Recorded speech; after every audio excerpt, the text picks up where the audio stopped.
আসসালামু আলাইকুম, সবাইকে স্বাগত জানাই এখনকার সংবাদ বিশ্লেষণে।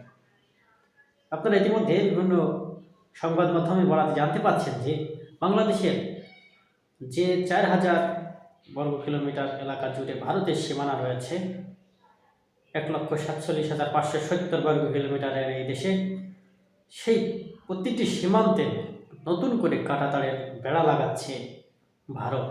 হ্যাঁ, জায়গাটা যদি তাদের হয়, তারা বেড়া দিক নাকি চীনের মতো পাশির দিক, তাতে আমাদের কোনো সমস্যা নয়। কিন্তু আন্তর্জাতিক যে আইন রয়েছে, 0 পয়েন্টের মধ্যে কোনো বেড়া দেওয়া যাবে না, সেই আইনকে লঙ্ঘন করে একের পর এক কাঁটাতারের বেড়া তৈরি করছে ভারত।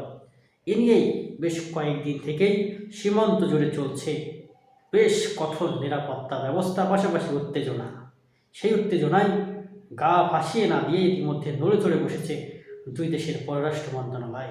তবে বাংলাদেশের যে নতজানু রাজনীতির বা নীতি, আপনারা জানেন যে সবার সাথে বন্ধুত্ব, কারোর সঙ্গে শত্রুতা নয়, এই নীতি বাংলাদেশকে কুড়ে কুড়ে ধ্বংস করে দিল।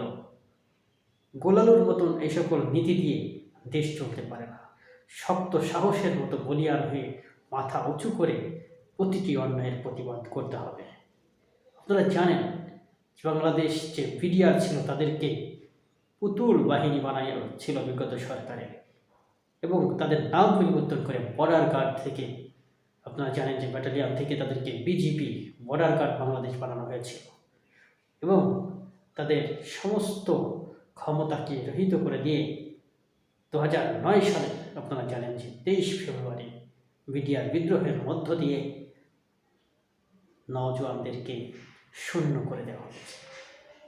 এমন এক পরিস্থিতিতে এখন বাংলাদেশ কি করবে, কি করণীয়, অবশ্যই কমেন্ট বক্সে জানাবেন আপনাদের মূল্যবান মতামতের আশায়। ধন্যবাদ সবাইকে।